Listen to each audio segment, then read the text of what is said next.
আসসালামু আলাইকুম রহমতুল্লাহ বরকাতুহ। আজ 7 ফেব্রুয়ারি 2025 ইংরেজি। এখন বাজে রাত 4:04। তো আস্তে আস্তে রাত শেষ হয়ে যাচ্ছে। একটু পর দিনের আলো হবে কিছুক্ষণ পর। তো যে জিনিসটা আসলে বলছিলাম যে গতকাল আমার অ্যাসেসমেন্ট ছিল। অ্যাসেসমেন্টে আমি 7 টাইম, সপ্তমবারের মতো আমি ফেল হয়েছি। তো রাত্রে আমার অ্যাসেসমেন্ট দেওয়ার ইচ্ছে ছিল না, কিন্তু আমার কিছু করারও ছিল না। সেই জন্য আমি করেছিলাম, চেষ্টা করেছিলাম এখানে না দেওয়ার জন্য, কিন্তু টাইমটা আমার পাচ্ছিলাম না। তো যার কারণে শেষ পর্যন্ত আমাকে গিয়ে দিতে হয়। তো দিয়েছি, ঠিক আছে, কিন্তু যেভাবে চেয়েছিলাম আসলে ওভাবে জিনিসটা হয়নি। জিনিসটা আসলে পারিনি ওভাবে করতে। তো যার কারণে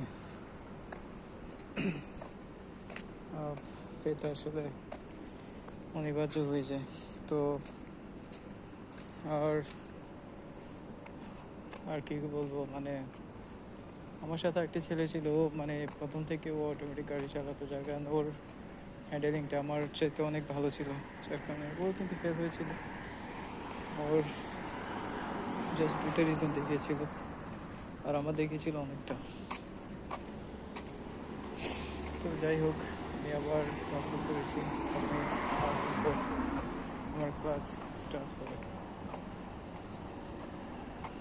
তো এরপর অ্যাসেসমেন্ট কবে দেবো তাও জানা নেই, ঠিক নেই।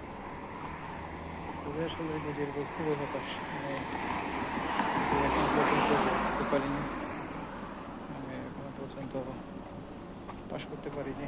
কখন করতে পারবো সেটাও আসলে জানি না। চেষ্টা করেই গিয়েছিলাম, চেষ্টা করে যাচ্ছি। প্রথমে গিয়েছিলাম, কিন্তু আসলে আমি গাড়িতে চলতে কেমন যেন নার্ভাস হয়ে যাই। এতবার পরীক্ষা দেওয়ার পরও আমার মধ্যে থেকে নার্ভাসনেসটা যায়নি।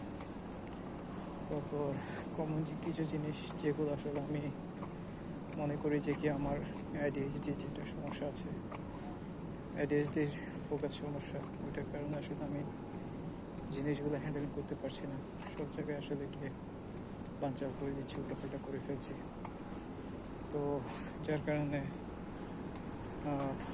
হচ্ছে না, সম্ভব হচ্ছে না, পাস করাটা অনেক কঠিন হয়ে যাচ্ছে।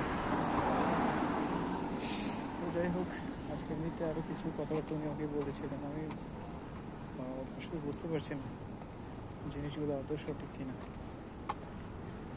তো সেটা আর কি। আমার এখন এত কিছু হওয়ার পর এ বয়সে এসে মানে তখন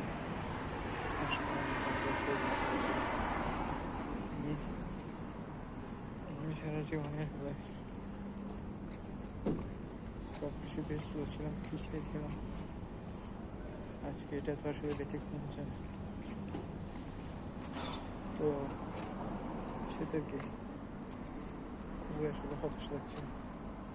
পারছি না আসলে করার জন্য, সব কিছু আর ছেড়ে দেওয়ার জন্য। চিন্তা করছি যে কি আসলে কী করবো, বুঝতে পারছি না। তো সেটার কি প্রচুর পরিমাণ আসলে এখন একটা কষ্ট লাগছে। জিনিসটা আসলে কোনো মতেই মানে ম্যানেজ করতে পারছি না। কখন যে পারবো উপরবেলা জানে। আজকে লাইসেন্সের ফাইল করেছি 3 মাস গিয়ে, আজকে 3 মাস হয়নি। তো সেটার কি 3 মাসে যদি এখনো পর্যন্ত প্রথম স্টেপ যেটা আছে ওইখান থেকে দ্বিতীয় স্টেপে আমি যেতে না পারি, আর কি বলে। তো যাই হোক, আমার জীবনটা আসলে এলোমেলো। কোনোদিন কোনো জিনিস গুছিয়ে উঠতে পারিনি, ভবিষ্যতে পারবো বলে মনে হয় না। আর আরেকটা জিনিস আমি বুঝতে পেরেছি, আমার জীবনের যেটা রাস্তা সেটা অসীম না, অনেক কঠিন। তো মানুষ সবাই বলে কঠিন, কিন্তু আমারটা হচ্ছে যে কঠিনের চাইতে কঠিন। কারণ আমার যে জিনিসগুলো ঠিক করে দরকার, কোনো কিছুই যেন আমি পারছি না, কোনো কিছু যেন আমার দ্বারা হচ্ছে না। সেটা আর কি। তো জানি আসলে কপালে কী আছে কী হবে সেটা আর কি। আজকে আর এখন আসলে এই জিনিসগুলো মানে আমার আসলে এখন কী বলতাম,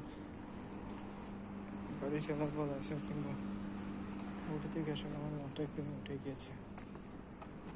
তো সেটা আর কি। তো যাই হোক, দেখি আসলে কী হয় না হয়। আর আমার ধৈর্যেরও একটু পরীক্ষা হচ্ছে, দেখি আমার ধৈর্যের কতদিন ধরতে পারি।